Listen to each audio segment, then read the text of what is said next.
Hello friends, welcome to Kalyani சுலகம். அனைவருக்கும் என் இனிய விநாயகர் சதுர்த்தி நல்வாழ்த்துக்கள்.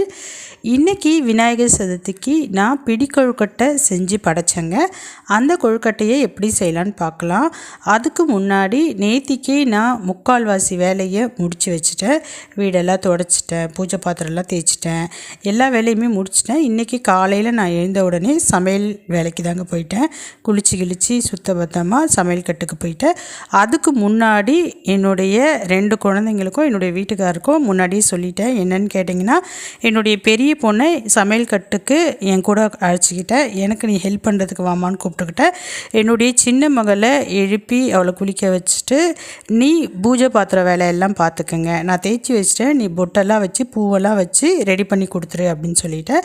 அதே மாதிரி எங்கள் வீட்டுக்காருக்கு இடையில ஒரு வேளை எதையாவது மறந்துட்டேன், நான் வாங்கிறதுக்கு மறந்துருந்தேன்னா அதை போய் வாங்கிட்டு வர வேலை உங்கள் வேலை அப்படின்னு சொல்லிட்டேன். எங்கள் வீட்டில் 4 பேருமே எப்போவுமே ஒன்றா சேர்ந்து தாங்க வேலை செய்வோம் வீட்டில் இருக்கிறப்ப. இப்போ பாருங்கள், நான் பிடி கொழுக்கட்டைக்கு முதல்ல என்ன பண்ணிக்கிட்டேன்னு பார்த்தீங்கன்னா, நான் ஒரு 1/2 கிலோ மாவு, பச்சரிசி மாவு எடுத்துக்கிட்டேன். இந்த மாவு நான் வீட்டிலேயே ரெடி பண்ணது. எப்படி ரெடி பண்ணணும் அப்படிங்கிறத நான் முன்னாடியே வீடியோ போட்டிருக்கேன், போய் பாருங்கள். இப்போ அந்த மாவு எடுத்து வச்சுக்கிட்டேங்க. அதை நான் வறுக்கலை, எதுவுமே பண்ணலை. ஏற்கனவே காய வச்சு அரைச்சி நான் பார்த்திங்கன்னா ஆவி காட்டி தான் எடுத்து வச்சேன். அதில் ஒரு 1/2 கிலோ அளவுக்கு நான் எடுத்துக்கிட்டேன். இப்போ ஒரு 1/2 முடி தேங்காவை நல்லா பார்த்திங்கன்னா துருவி எடுத்துக்கிட்டேன். ஒரு 50 கிராமுக்கு கொஞ்சம் கம்மியாக பார்த்திங்கன்னா நான் பாசிப்பருப்பு எடுத்துக்கிட்டேன். முதல்ல பார்த்திங்கன்னா ஒரு பேனில் 1 ஸ்பூன் நெய் விட்டுட்டு அந்த பாசிப்பருப்பை நல்லா வறுத்துடுறாங்க. அதுக்கப்புறமேட்டு ஒரு 2 ஸ்பூன் அளவுக்கு எள்ளு போட்டு வறுத்துக்கிட்டேன். அது கூடவே தேங்காவையும் போட்டு ஏலக்காவையும் போட்டு நல்லா வறுத்து எடுத்துக்கிட்டேன். இப்போ நான் ரெடி பண்ணி வச்சுருந்தேன் இல்லைங்களா மாவு, பச்சரிசி மாவு, அதை அப்படியே எடுத்துக்கிட்டேன். அதில் நான் வேறு எதுவுமே பண்ணலை. அந்த பச்சரிசி மாவு கூட இப்போ இதை வறுத்தெடுத்தது எல்லாத்தையும் எடுத்து கொட்டி வெல்லத்தை பார்த்திங்கன்னா கரைச்சி அதில் ஊற்றி நல்லா பிசைஞ்சிக்கிட்டேன். நான் பார்த்திங்கன்னா வீடியோவில் காமிச்சிருப்பேன் பாருங்கள். அந்த பிடிக்கிற அளவுக்கு பக்குவம் வரப்போ நான் பார்த்திங்கன்னா பிடிச்சி என் பொண்ணுக்கிட்ட காமிச்சிட்டேன். என் பெரிய மக கையில் காமிச்சு, நீ எல்லாத்தையும் பிடிச்சி வச்சிருமா அப்படின்னு சொல்லிட்டேன். ஏன்னா எனக்கு அடுப்பில் மற்ற வேலைகள் எல்லாம் நிறைய இருந்ததுனால அவளை கூப்பிட்டு காமிச்சிட்டேன். நான் அவள் பார்த்திங்கன்னா பிடிச்சிக்கிட்டு இருக்கா பாருங்கள்.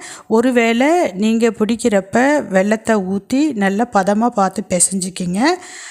பக்கத்துலேயே சுடு தண்ணி வச்சுக்கிங்க. ஒருவேளை மாவு காஞ்சுதுன்னா தண்ணி தெளித்து பிடிச்சி வச்சுக்கோங்க. இப்போ ஸ்டவ் ஆன் பண்ணிக்கலாம். அந்த பிடிச்சி வச்ச கொழுக்கட்டையை நம்ம இட்லி பானையில் வச்சு அவிச்சு எடுத்துட்டோன்னா சூப்பரான பிடி கொழுக்கட்டை ரெடி ஆகிடுங்க. ரொம்ப சூப்பராக இருக்கும். இதுவும் பார்த்திங்கன்னா இந்த பூரண கொழுக்கட்டை மாதிரி இதுவும் ரொம்ப நல்லாயிருக்கும். இப்போ நான் பார்த்திங்கன்னா ஸ்டவ்வில் இட்லி பானையை வச்சு அது மேலே எல்லாத்தையும் அடுக்கிட்டு இருக்கேன் பாருங்கள். இந்த மாதிரி அடுக்கி எடுத்துக்கலாங்க. இப்போ மூடி போட்டு மூடி வச்சிடலாம். எப்பவும் போல் தான் ஒரு 10 நிமிஷம் தாங்க ஆகும் இது வேகிறதுக்கு. எப்பவும் போல் ஆவி வரும், நல்ல ஒரு ஸ்மெல் வரும். அந்த டைமில் பார்த்திங்கன்னா நம்ம ஓப்பன் பண்ணிக்கலாம். இப்போ நல்லா ஆவி வந்துருச்சு. ஓப்பன் பண்ணி காமிக்கிறேன் பாருங்கள்.